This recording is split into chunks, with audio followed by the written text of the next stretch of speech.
Okay. Well, who do you see here? Liberty. That's your cousin Liberty. And what's she wearing on top of her head? A fire hat. Yeah, lots of kids want to be firefighters when they grow up. Now, do you think firefighters need courage to put out fires? Yes. I do too. You know, we need courage all the time. Sometimes we need courage just to obey God, especially when the right thing is hard to do.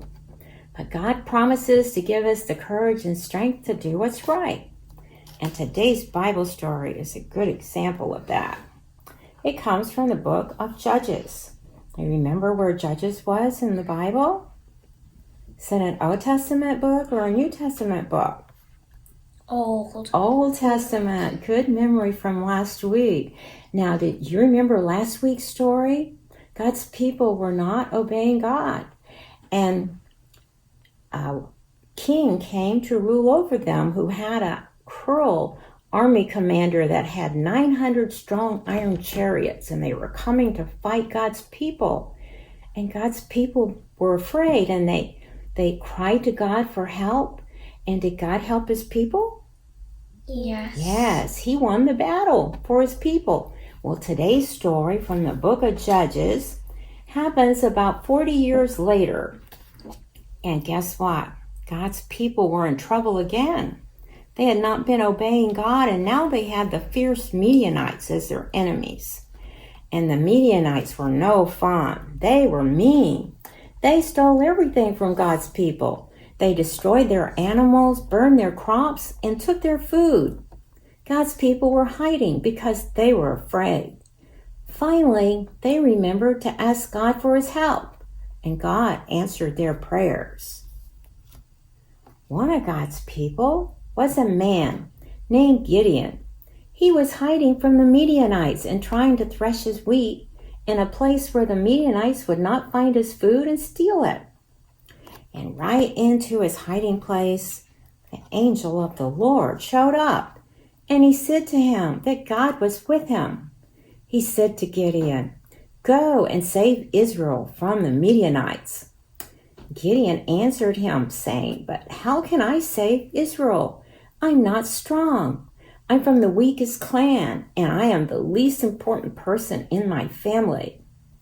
The Lord let Gideon know. He said, "Go in the strength you have." Now, what did the Lord let Gideon know? Go in the strength you have. That's right. "Am I not sending you?" he said. "You will strike down all the Midianites." Well, at first, Gideon was scared. He wanted to be really, really sure God was with him. So he told God he'd put a piece of wool on the ground overnight. And in the morning, if the wool was wet with dew, but the ground was dry, Gideon would then know that God would use him to save Israel. And guess what? The next morning, the wool was wet and the ground was dry. God did it! But Gideon needed even more proof.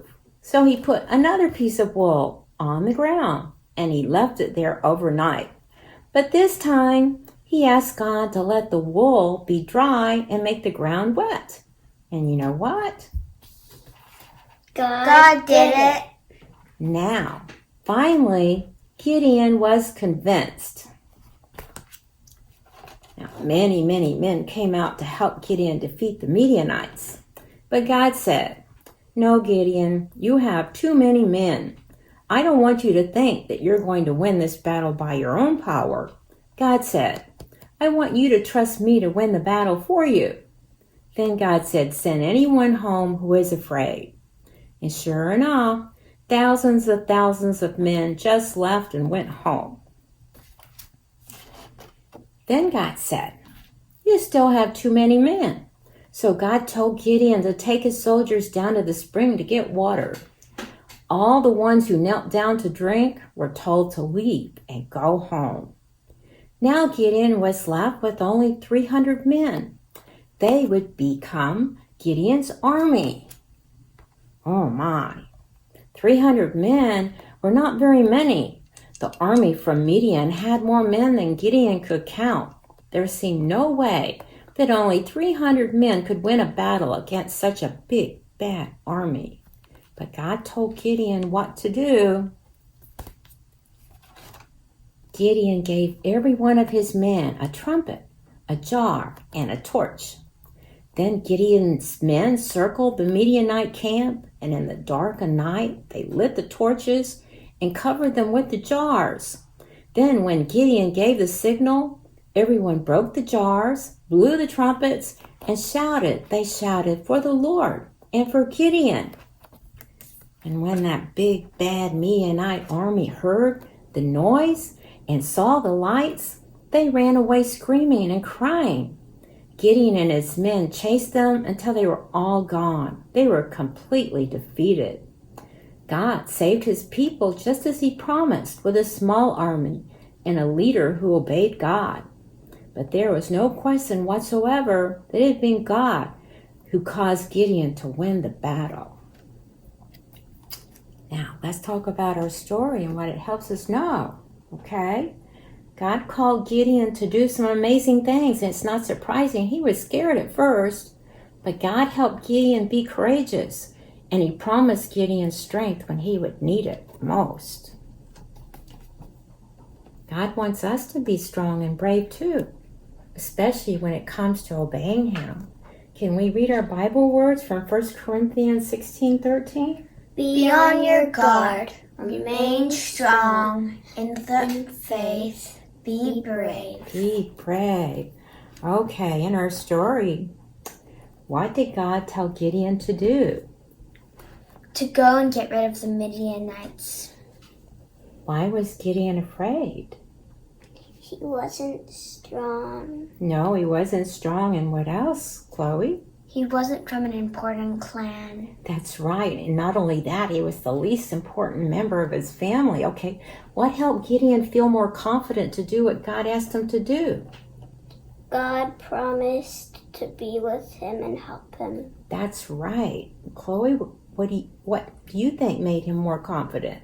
God gave him proof by making the wool first wet, then dry. That's right.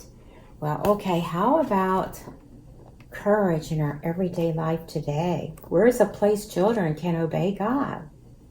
At home, in school, in the playground, in church. That's right, and anywhere, right? Mm-hmm. When are some times it would be good to ask God for courage to obey him? When someone might laugh at you for doing what is right. When it is hard to tell the truth. And when your friends want you to do what is wrong. Yes, those are tough situations. We all need courage to obey God because sometimes we just don't feel strong enough to do what's right. But when we face those kind of situations, we can ask God for courage and strength to do the right thing. Now, what can we always trust God to do? We can always trust God to give us what we need. To give us what we need. Okay, Chloe, what did you think about the story? I like how in the story Gideon was told to go in the strength he had and that God was with him. I am a kid and not very strong, but I can go in the strength I have and know that God's strength will make up for what I lack. That's right. That's a great testimony. Thank you, Chloe. And Phoebe, come here. You're next. What did you like about the story? I like how God was patient with Gideon. He was very patient with him. And how does that make you feel? It helps me feel brave. It helps you feel brave. Do you have a song for us about that? Onward, Christian soldiers. Onward, Christian soldiers. Okay. Onward, Christian soldiers, marching as to war, with the cross of Jesus going on before. Christ the royal master leads a against the foe, forward into battle, see his banners go. Onward, Christian soldiers, marching as to war, with the cross of Jesus going on before. That was great. Let's just all bravely follow Jesus into every battle. Okay? Say goodbye. Say goodbye. Bye. Bye-bye. We love you.